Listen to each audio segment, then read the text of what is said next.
Olá, meus amigos, estamos aqui de retorno com grata satisfação para o canal Lições de Amor, no nosso estudo bíblico neotestamentário de Atos dos Apóstolos.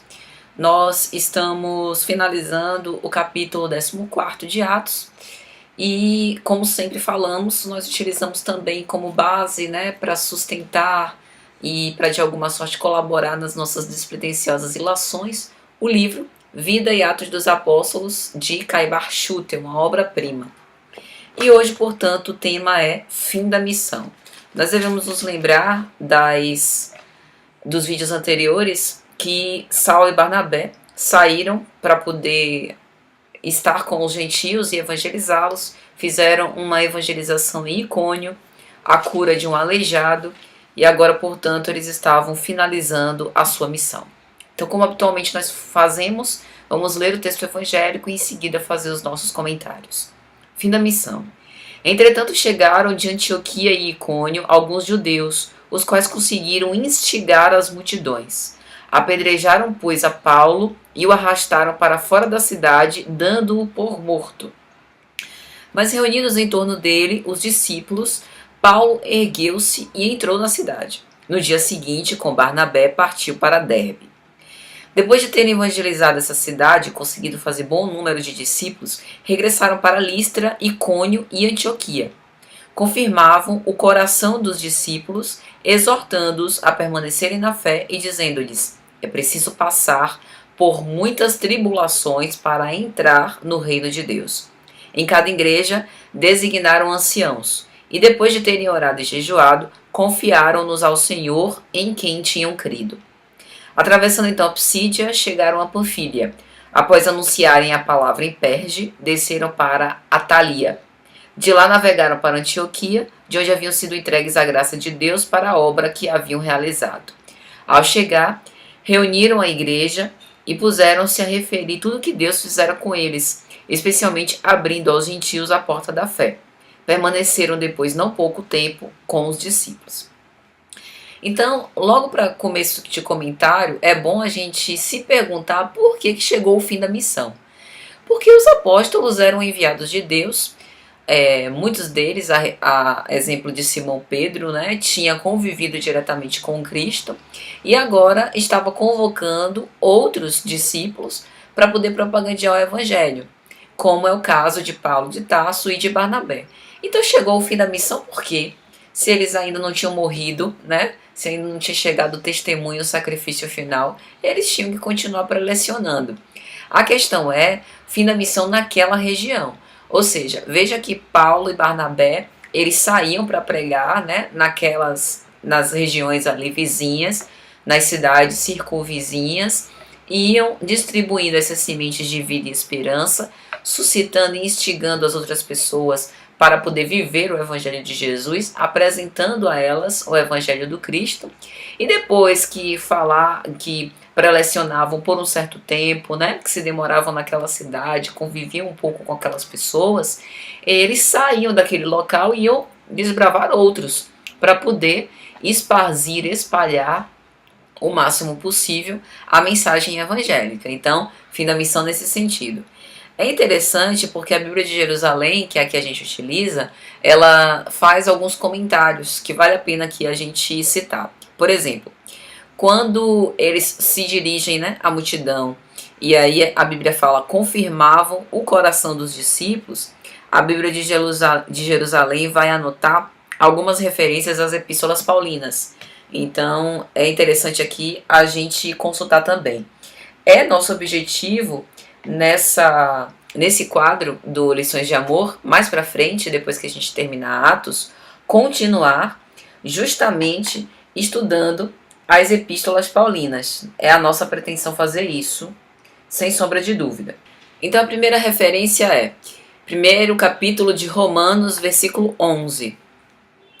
Realmente desejo muito ver-vos, para vos comunicar algum dom espiritual que vos possa confirmar, ou melhor, para nos confortar convosco pela fé que nos é comum a vós e a mim. Primeira Epístola aos Tessalonicenses, capítulo 3, versículos 2 a 13. E enviamos Timóteo, nosso irmão, ministro de Deus, na pregação do Evangelho do Cristo, com o fim de vos fortificar e exortar na fé, para que ninguém desfaleça nessas tribulações. E o próprio Evangelho de Lucas, capítulo 22, versículo 32. Eu, porém, orei por ti, a fim de que tua fé não desfaleça. Quando, porém, te converteres, confirma teus irmãos. Ou seja, o que Paulo está querendo dizer aqui é que ele se colocava, né, como um intermediário, como um profeta, como alguém que estava levando uma mensagem divina, um mensageiro, não para enaltecimento pessoal, pelo contrário, mas para fortalecer a fé daquilo que o Cristo disse que sempre estaria entre os discípulos, né, que se faria vivo quando duas ou mais pessoas se reunissem em seu nome. Então aqui é um testemunho autêntico de fé e da cumplicidade que os cristãos tinham entre si, né, da identificação que eles tinham por essa mensagem. Outro comentário diz respeito a exortando-os a permanecerem na fé e dizendo-lhes: é preciso passar por muitas tribulações para entrar no reino de Deus. Em cada igreja designaram anciãos. E aqui ele está repetindo o modelo das comunidades judaicas da diáspora, em que em toda a comunidade haviam aquele, né, que era a figura de um ancião, de um homem mais velho, que funcionava como uma espécie de patriarca daquele conjunto de pessoas, né, daquela família fraterna.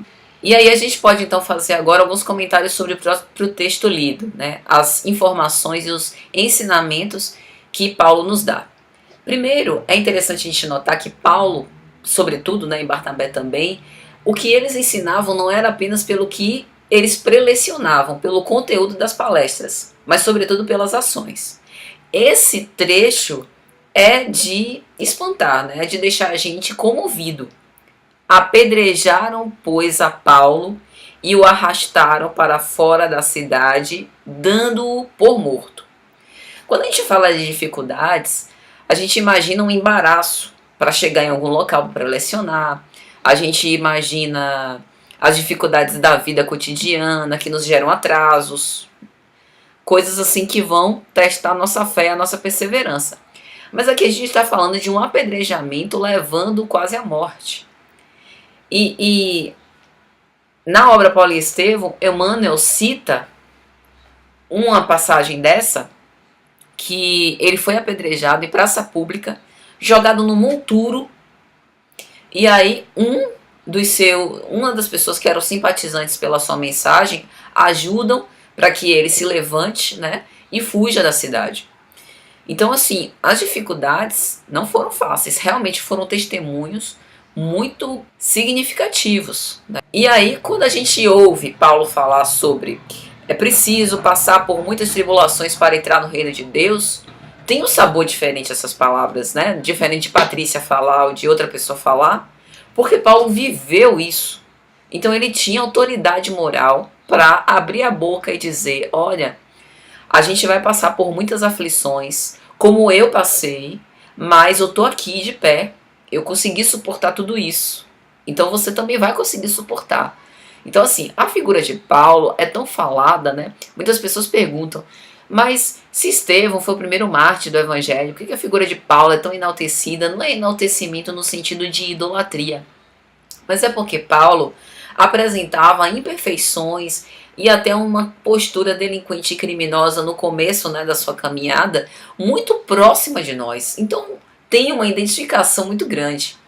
E a coragem, a intensidade com que ele mudou completamente a marcha e pôde aproveitar a reencarnação rica que ele tinha, é algo para poucos, né? Muitos resvalariam no desânimo, no desgosto, no extremo remorso, né? Ficariam ali atados pela culpa e provavelmente não sairiam do lugar. Ou imaginariam: eu já sou delinquente, já sou criminoso, Deus não vai ter piedade de mim, eu vou continuar nessa vida errante. Mas ele não, ele realmente mobiliza todos os recursos que ele tem para uma vida nova. Então é alguém digno dos nossos aplausos e do nosso reconhecimento. E tem mais um detalhe que é interessante também, que é a parte do texto final. Ao chegar, reuniram a igreja e puseram a referir tudo que Deus fizera com eles, especialmente abrindo aos gentios a porta da fé. Sempre depois dessas viagens, eles faziam uma espécie de reportagem, né, abrindo para todos da igreja aquilo que tinha acontecido, porque aquele testemunho não é simplesmente contar as histórias da viagem, né, entretenimento, né, vou contar aqui os feitos que eu fiz. Em momento algum, eles atribuíram esse mérito pessoal, mas era para falar dos milagres de Deus que eles tinham sido utilizados como instrumento para tais. E compartilhar isso com as pessoas era também fazer com que elas participassem do movimento, mesmo que não ativamente, mesmo que não estivessem, né, lá na linha de frente. Caiba Schutel, ele também vai fazer algumas observações concernentes a esse tema na obra que a gente já referenciou, em especial quando ele vai colocar o texto Regresso de Paulo e Barnabé. Eu não cito os capítulos de Caiba porque ele não numera em capítulos, né? Mas pelo título dá para acompanhar. E aí quando ele fala do regresso de Paulo a Barnabé, ele vai dizer: nesta última cidade, o sacerdócio, e aí ele está falando dos fariseus, né, de Antioquia e Icônio, sabendo do sucesso que eles tiveram em Listra, enviam ampaniguados que alvoroçaram turbulentos dentre o povo e apedrejaram a Paulo, dando-o como morto. Então, dentro da comunidade cristã, ele infiltrou algumas pessoas para esse apedrejamento, né, que quase o leva à desencarnação. Inclusive, ele pensou que fosse o momento do testemunho do sacrifício final. Não sabia de nada ainda, né? Tudo que ele ainda iria passar. E aí, mais tarde, Caiba vai falar: em todas essas cidades, onde exortou os discípulos a permanecerem na fé e dizendo que o reino de Deus se ganha afrontando as tribulações e lutando pela espiritualidade. É interessante a gente observar as palavras cuidadosas, né? Lucas, quando escreve Atos dos Apóstolos, ele vai escrever de uma forma diferente. Na verdade, quando a gente lê Paulo e Estevão, a gente vê que Lucas tinha uma profunda admiração por Paulo. E é interessante que Caiba fala nessa parte, né?